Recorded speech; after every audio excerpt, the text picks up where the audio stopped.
Hello students, the Indian constitution की features. जब हमारा देश गुलाम था 28 सेंचुरी में इंडिया का नेशनल मूवमेंट स्टार्ट हुआ था। मतलब आज़ादी का आंदोलन शुरू हुआ था। स्ट्रगल चला ब्रिटिश लोगों के साथ लगभग 150 इयर्स तक। हम लोगों के देश के नेता ने सोच लिया था आजाद होंगे कभी न कभी, तो किस तरह से हमारा देश होगा फ्री इंडिया। फ्री इंडिया कैसे होगा, ध्यान से सुनो। ब्रिटिश रूल के अंदर हम लोगों ने काफी कुछ झेला था, जैसे कुछ भी रूल्स बना देते थे और हम लोगों को ओबे मानने के लिए फोर्स करते थे, जो हम लोगों का कम लेस फायदा में होता था। जो रूल से हम लोगों को ज्यादा फायदा ना हो, देश को आगे बढ़ाने में, और लोगों के कम फायदे के होते थे। हमारा लॉन्ग एक्सपीरियंस रहा ऑटोटेरियन रूल का, जहां पर गवर्नमेंट की चलती थी, लोगों की नहीं। काफी लॉन्ग एक्सपीरियंस रहा है ऑटोटेरियन का कॉलोनियल रूल में। तो हमारा देश के नेता ने सोचा जब हमारा देश आजाद होगा तो हम उसे डेमोक्रेसी ही रखेंगे। डेमोक्रेसी होता है लोगों का शासन। जैसे वोट देंगे और वोट देने के बाद नेता चुना जाएगा, हर किसी को इक्वल राइट मिलेगा और हर कोई गवर्नमेंट में पार्ट कर सकता है, अपने आइडियाज दे सकता है, अपना काम कर सकता है। रूल इस तरह से होगा पीपल फ्रेंडली। सब कुछ ऐसे बनाया जाएगा, एक पर्सन ने नहीं, अराउंड कितना 300 पीपल ने मिलकर बनाया है। Group of around 300 people. Okay. Constituent assembly का इन 1946 से ये लोग हमेशा मिलते रहे और नेक्स्ट 3 इयर्स के अंदर हमारा कॉन्स्टिट्यूशन बनके रेडी हो गया था। कॉन्स्टिट्यूएंट मेंबर के सामने एक बहुत बड़ा टास्क था। कंट्री जो है हमारी, बहुत सारे अलग अलग कम्युनिटीज के लोग रहते हैं, अलग अलग लैंग्वेज बोलते हैं, अलग अलग धर्म मानते हैं, सब अलग अलग कल्चर मानते हैं। तो कॉन्स्टिट्यूशन इस तरह से लिखा जाना चाहिए ताकि किसी को नाराज ना करे और सब इनको पसंद भी करे, कि कोई भी रिलीजन के लोगों के इमोशन को हर्ट ना करते हुए सब इसको पसंद करे। इंडिया उस टाइम में काफी ज्यादा टर्मोनाइल से गुजर रहा था।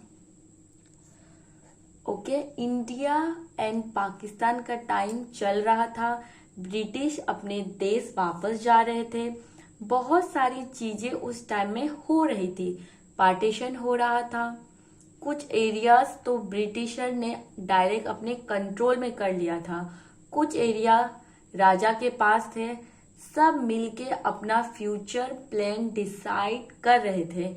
ये सारी प्रॉब्लम चल रही थी उस टाइम, कंफ्यूजन टाइप। और सोशियो इकोनॉमिक कंडीशन बहुत ज्यादा खराब थी। ओके। बहुत ज्यादा गरीबी थी समाज में और बहुत ज्यादा डिस्क्रिमिनेशन था।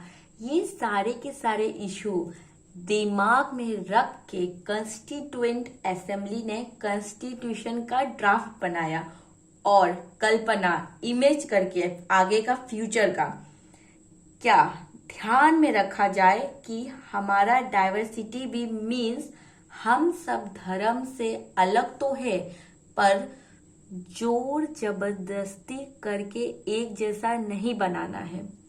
ओके। फाइनल डॉक्यूमेंट, पॉवर्टी को हटाने के लिए, पॉवर्टी गरीबी को खत्म करने के लिए सोशियो रिफॉर्म्स लाए जाए और किस तरह से लोग अपने नेता को चुनेंगे, और इस तरह से ये सब चीज हमारे इंडिया के कॉन्स्टिट्यूशन में बताया गया है। अच्छा कॉन्स्टिट्यूशन बनाया जो देश को जोड़े रखा जाए। उसमें लोगों ने फंडामेंटल क्या डाले, फंडामेंटल फ्यूचर्स डाले। उसमें फर्स्ट आता है federalism, more than one level of government. First आता है सेंट्रल गवर्नमेंट। ओके। इसके बाद स्टेट गवर्नमेंट, इसके बाद local government. Okay. Central government Modi ji हमारे पीएम हैं, स्टेट सीएम चुनते हैं, and local government Panchayati Raj. Okay. More than one level of government, इसको हम फेडरलिज्म बोलते हैं। पंचायती राज थर्ड टायर है हमारे गवर्नमेंट का, थर्ड लेवल। हमारे इंडिया में बहुत सारे कम्युनिटीज है। ओके। ये सोचा कि दिल्ली में बैठ कर के सारे काम होते हैं ना, हमारा कैपिटल है दिल्ली, दिल्ली में बैठ के सारे मिनिस्टर सब काम नहीं कर सकते, तो क्या इसलिए बीच के लोगों का आना चाहिए, जरूरी है। इसलिए पंचायती राज सिस्टम लेकर आया गया। फेडरलिज्म इसलिए अपनाया गया ताकि लोकल लेवल पे भी अच्छा काम हो सके। और हमने देखा स्टेट जो सेंट्रल से नीचे, देखो स्टेट जो क्या बोल रहा है,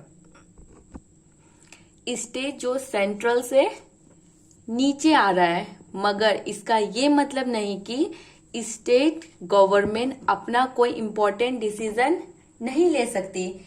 स्टेट गवर्नमेंट एंजॉय करती है ऑटोनॉमी। ऑटोनॉमी का मतलब होता है वो अपनी मर्जी से बहुत सारे काम कर सकती है, लेकिन जो पूरे देश के चीजों को इफेक्ट करेगा वो काम सेंट्रल गवर्नमेंट करेंगे। स्टेट के लोगों जो चीज चाहते हैं उसके लिए कौन काम करेगा, उसके लिए स्टेट गवर्नमेंट वो काम करेगी। कॉन्स्टिट्यूशन में बताया गया है हर लेवल का गवर्नमेंट क्यों काम है, ये भी कॉन्स्टिट्यूशन ने अच्छे से बताया गया है। और ये भी बताया है tier means 3 level of government है, इम्पॉर्टेंट है, मतलब होता है लेवल, 3 लेवल ऑफ गवर्नमेंट कि किस तरह से काम करेगी। लेकिन इसके पास काम करने के लिए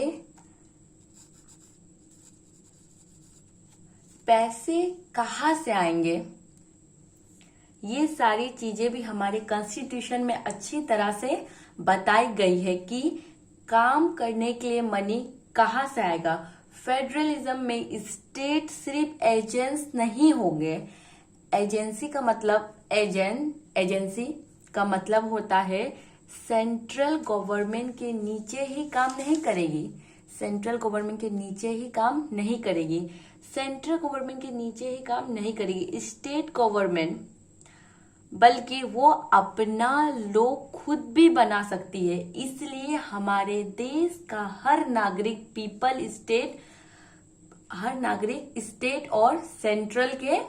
स्टेट और सेंट्रल के अंडर आता है। Okay, thank you.